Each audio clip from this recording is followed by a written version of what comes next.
part of the first tool, which is the information, obviously entails the so-called intelligence. Now, there is usually a misconception within these concepts, right? Because some views it as a process, while some views it as an organization, while some um, commonly associates it with spies, especially if you are into spy movies. So that this is the common misconception. However, you have to know that intelligence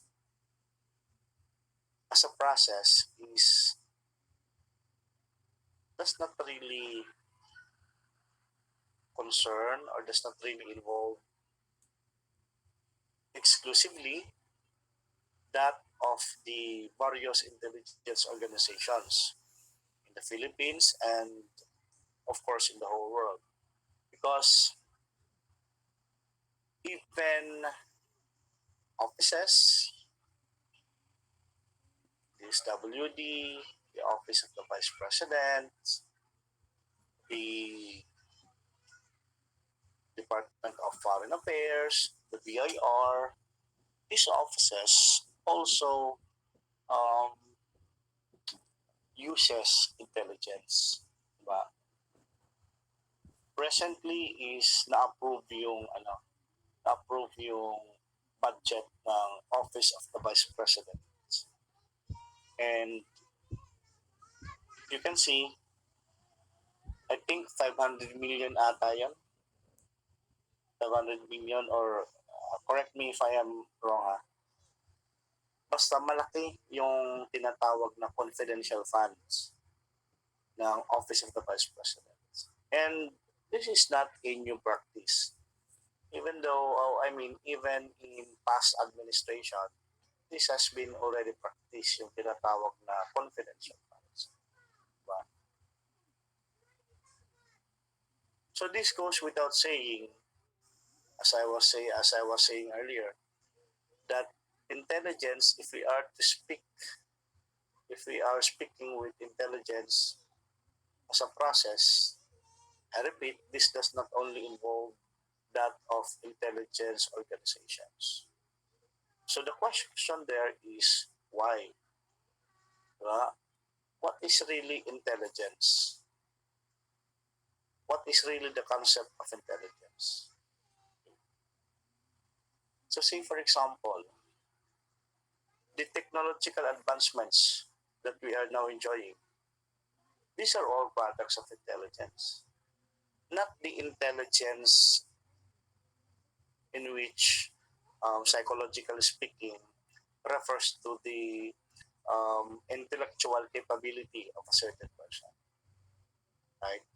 Because, mind you, my dear students, even in your daily activities, you are employing intelligence.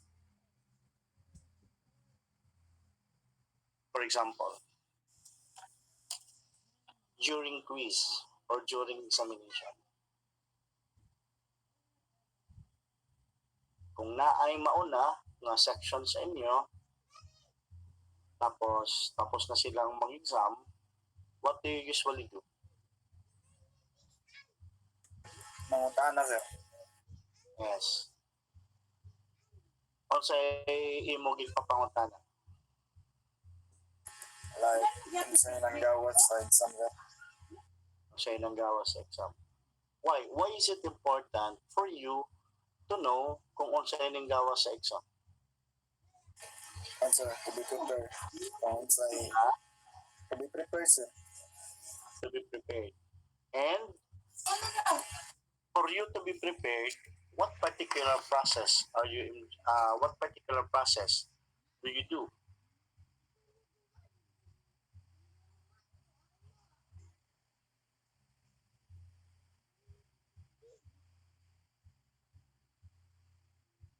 Mr. Villarin? for you to be prepared. Aron prepared ka sa mga future nga panhitabo o sa ato gibuhat.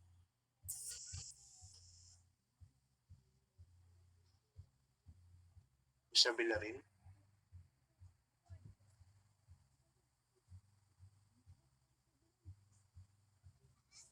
Miss Gatman?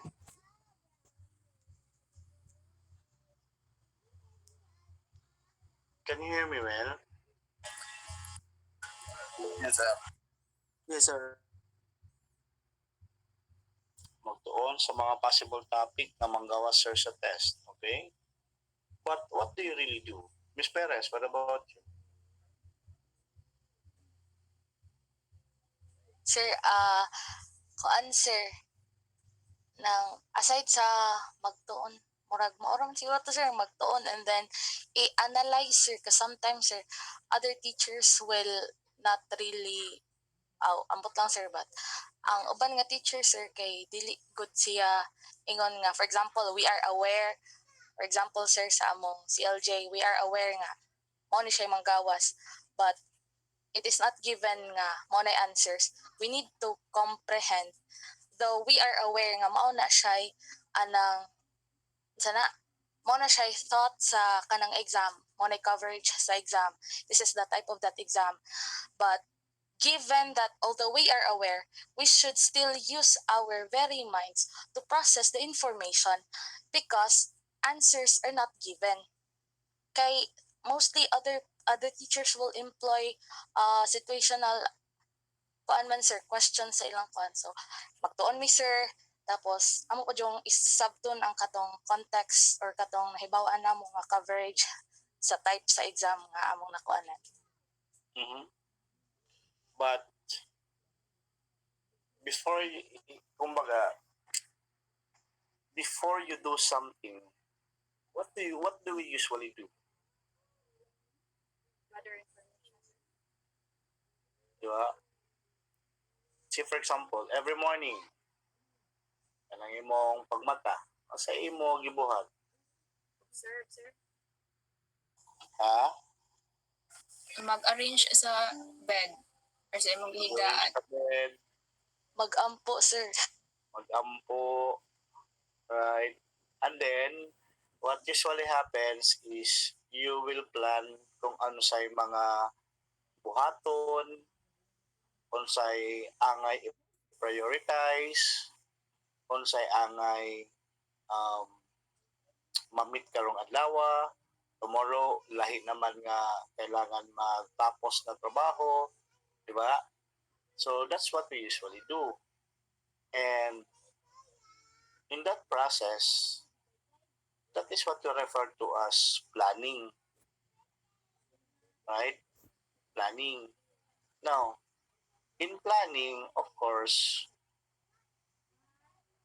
for you to be able to successfully produce results, kailangan meron kang mga information na kukunin, diba?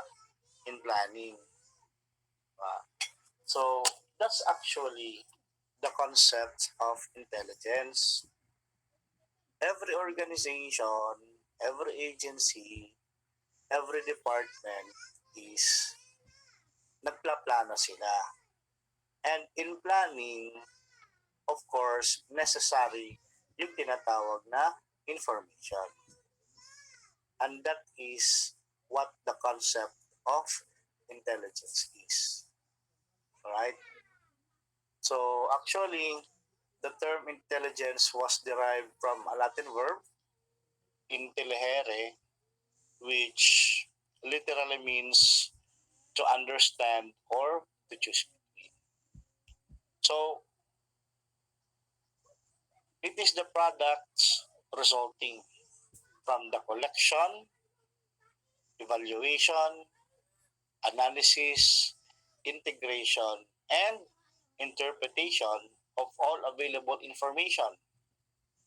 And usually, this information na nakukuha ninyo concerns one or more aspects of foreign nations or area of operation which is immediately or potentially significant to So technically speaking, this is what the term intelligence is. Okay? So accordingly, sabi ko nga kanina, intelligence is primarily produced as basis for future policies, and the reason why intelligence is being produced is because kumbaga pinaka-guide ito. Pinaka-guide, this will serve as a guide of our leaders in times of decision making. So simply speaking, no, it can be considered part of our everyday lives, particularly in instances where decision making and planning is involved. So actually, before one can decide, he needs to have a sound basis for making one. That's why nangutana mo kung unsay class, unsay type sa exam. That's why nangutana mo kung unsay na kung ba naa may mga pointers, right? For you to be able to decide kung unsa imo buhaton for you to pass that particular exam. So what you usually do is you collect the information, you evaluate whether naa ba siya importance, relevant ba siya, you analyze, you integrate, and then you interpret kung ano yung ibig sabihin ng information na nakuha mo before ka makapag-decide. In fact, even prior ka mag-order sa Shopee, that's what you usually do. Diba? Hence, such is the importance of intelligence. So actually, intelligence can be defined, or sabi ko kanina, normal na misconception is they view intelligence as a process. Some views intelligence as an organization. But they are both. Or I mean, intelligence is both. It can be considered a process and it can be considered an organization. If we are dealing with intelligence as a process, this means to say this is an activity in which it treats processed information as a basis for departmental policy and decision making. And of course, if we talk about intelligence as an organization, this is an institution, and then this institution obviously is composed of persons in which their mission is to gather intelligence, or yung tinatawag natin na special kind of knowledge, for the purpose of planning relating to police operations or military operations, or simply speaking, for the operations of any organization or agency. So these are, or rather, this is the concept of intelligence. Okay? So kumbaga, if you receive an information, that cannot be considered yet as an intelligence. Okay? So if you receive an information na ay nag-leak o questions, or na ay nagplaplano na mag-leak o questions, that is still an information. Unless you verify, unless you collect more information in order to verify the veracity or the truthfulness of that information, unless you evaluate whether that information is relevant, unless you analyze the information, and unless you interpret it, it cannot be considered as an intelligence. It is merely an information or a raw data. Okay? Kumbaga sa hilaw pa siya. Hindi pa siya luto. Kasi ang intelligence is otherwise or also called as a processed information.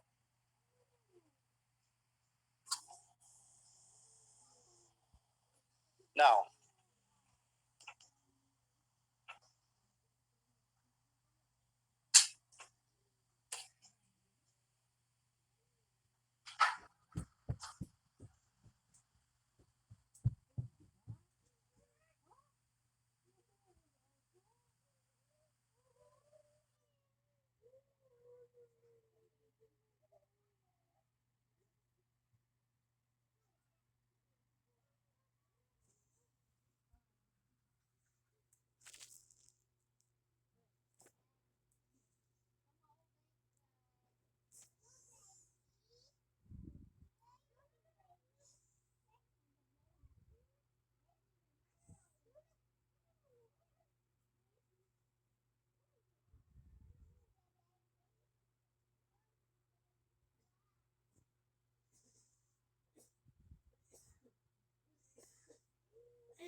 For a while lang ha, kay palang naglo-loading yung